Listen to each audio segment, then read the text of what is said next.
सो hi everyone. तो आज मैं आपके लिए लेके आया हूँ इन्फोसिस की एक जॉब अपडेट। तो इस जॉब अपडेट में अगर आप किसी भी तरह के फ्रेशर हो, चाहे वो आप बीटेक किए हो या फिर चाहे आप डिप्लोमा के फ्रेशर हो या फिर बीएससी किए हो, कोई प्रॉब्लम की बात नहीं है। हर एक के लिए यहाँ पर एक जॉब है। तो मैं आपको बताने वाला हूँ स्टार्टिंग से लेकर के अंत तक कि आपको कैसे करके अप्लाई करना है, क्या एलिजिबिलिटी क्राइटेरिया है। तो सब कुछ देखें इस वीडियो को एंड देन अप्लाई करें। तो अगर आपने इस चैनल को अभी तक सब्सक्राइब नहीं किया है तो कर ले, क्योंकि मैं हर रोज जॉब अपडेट लेके आ रहा हूँ। तो चलिए स्टार्ट करते हैं इस वीडियो को बिना किसी देरी किए। पहला चीज मैं डिस्कस करता हूँ एलिजिबिलिटी क्राइटेरिया के बारे में। तो अगर आप किसी भी तरह के इंजीनियरिंग ग्रेजुएट्स हैं तो आप आराम से इस जॉब के लिए अप्लाई कर सकते हैं, जैसे मैंने पहले कहा था। ठीक है। और अगर आप बीटेक के लिए अप्लाई कर रहे हैं तो आपको तो कोडिंग आनी चाहिए थोड़ा बहुत, क्योंकि इंटरव्यू में आपसे कोडिंग पूछ सकते हैं। कोडिंग नहीं पूछेंगे, basically minimum coding related questions पूछेंगे, जैसे जावा हो गया या कोई भी एक लैंग्वेज के ऊपर कुछ क्वेश्चंस आ सकती है। तो आप इस बात का जरूर से ख्याल रखें। और ये आईटी कंपनी है तो मोस्ट प्रोबेबली आपसे वो कोडिंग पूछेंगे ही पूछेंगे। तो आपको थोड़ा आना चाहिए, बेसिक नॉलेज आना चाहिए, आपको एडवांस लेवल का नहीं चाहिए कोडिंग इसमें। और कोडिंग सीखने के लिए अगर आप कोडिंग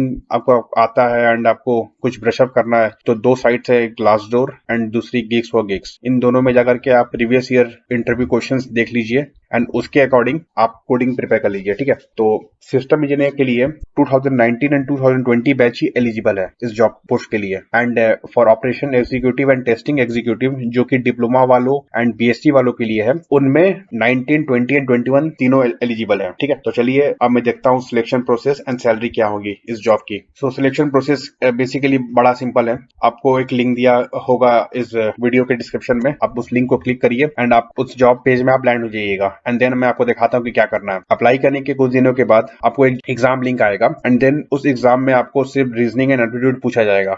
कोडिंग जहां तक मुझे पता है कोडिंग नहीं पूछा जाता। तो अगर आप बीटेक वाले हैं तो आप कोडिंग प्रिपेयर करिए, क्योंकि वो इंटरव्यू में काम आएगा। ठीक है। इंटरव्यू में कोडिंग पूछा जाता है एंड देन जब आप ये राउंड क्लियर कर लेते हैं तो आपको आता है एक पर्सनल इंटरव्यू राउंड एंड उस इंटरव्यू राउंड के बाद आपका सिलेक्शन हो जाता है। और सैलरी सिस्टम इंजीनियर वालों के लिए मैं बताना चाहता हूँ 3.5 लाख पर ईयर होंगे। तो अगर आप डिप्लोमा वाले हैं तो आप मान के चलिए कि आपका इतना या इससे कुछ कम होगा, 3 से अबव एंड 3.5 के बिटवीन में या फिर 3.5 होगा। तो अब मैं दिखाता हूँ आपको कैसे करके इस जॉब को अप्लाई करना है। तो आपको एक लिंक दिया होगा डिस्क्रिप्शन में, उस लिंक को क्लिक करिए तो आप इस पेज में लैंड कर जाइएगा। तो ये हमारा साइट है। तो इसमें आपको रेगुलर जॉब अपडेट्स मिलते रहेंगे। एंड अगर आपने टेलीग्राम चैनल नहीं ज्वाइन किया है इस साइट का तो ये भी ज्वाइन कर ले यहाँ पर क्लिक करके। तो अब देख लीजिए यहाँ पर सब कुछ आपको दिया हुआ है, अच्छा से समझाया हुआ है कि क्या क्या है क्या क्या नहीं है, क्या क्या रिक्वायरमेंट्स है। जैसे सिस्टम इंजीनियर है तो आपको बीई, बीटेक, एमई, एमटेक, ये इन्हीं डिसिप्लिन अप्लाई कर सकते हैं। इसको स्क्रॉल डाउन कर ले एंड देखिए यहाँ पर 3 लिंक्स है। तो अगर आप बीई बीटेक वाले हैं तब आप इस लिंक में क्लिक करेंगे, बीएससी एंड बीसीए वाले इस लिंक में, डिप्लोमा वाले इस लिंक में। तो मैं दिखाता हूँ बीई बीटेक वाले को क्या करना है। इसमें क्लिक करिए। ठीक है। एक सर्वे का फॉर्म खुलेगा। तो आपको लगता होगा कि ये सर्वे है, ये तो जॉब फॉर्म नहीं है, तो बिल्कुल भी टेंशन करने की जरूरत नहीं है। आपको यही फॉर्म है, यही एक्चुअल फॉर्म है, आपको कहीं घबराने की जरूरत नहीं है। नीचे कर लीजिए, यहाँ पर क्लिक कर दीजिए, कंटिन्यू कर दीजिए। अब आप इसमें सब कुछ आप भर दीजिए जो जो आपको इसमें पूछा गया है। तो मैंने जैसे भरा हूं तो मैं दिखाता हूँ स्क्रीनशॉट्स क्या क्या होने वाली है। तो आप जब ये सब चीज भर लेंगे, इस सब चीज भरने के बाद आपको इस यहाँ पर क्लिक करना है नेक्स्ट पेज में। अगर आपने कुछ चीज नहीं भरे, जैसे कि अगर मैं नेक्स्ट पेज यहाँ क्लिक करता हूँ तो देखिए यहाँ पर एक पॉपअप आ गया। तो जो जो इंपॉर्टेंट्स है वो आपको तो भरना ही भरना है, उसमें कुछ नहीं कर सकते। एंड जो ऑप्शनल है वो आप देख लीजिए, आपको अगर भरना है तो भरिए, नहीं भरना है तो मत भरिए। ठीक है। अब मैं दिखाता हूँ कि वो कैसे आते हैं।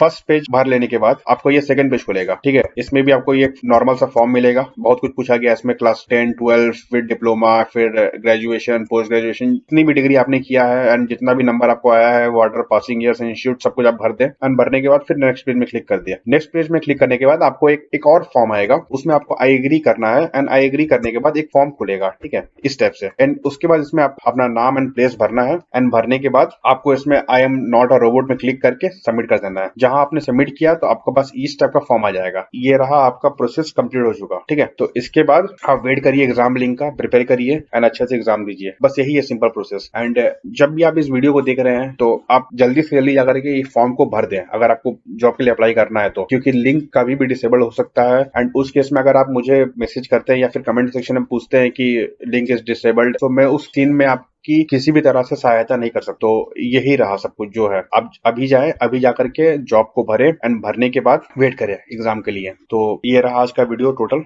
आपको जैसा भी लगा हो इस वीडियो को आप जरूर से कमेंट करें एंड सब्सक्राइब कर ले चैनल को। जॉब अपडेट्स आपको इसी चैनल में हर रोज मिलेंगे। तब तक के लिए धन्यवाद। एंड कोविड चल रहा है तो आप सब सेफ रहें। धन्यवाद।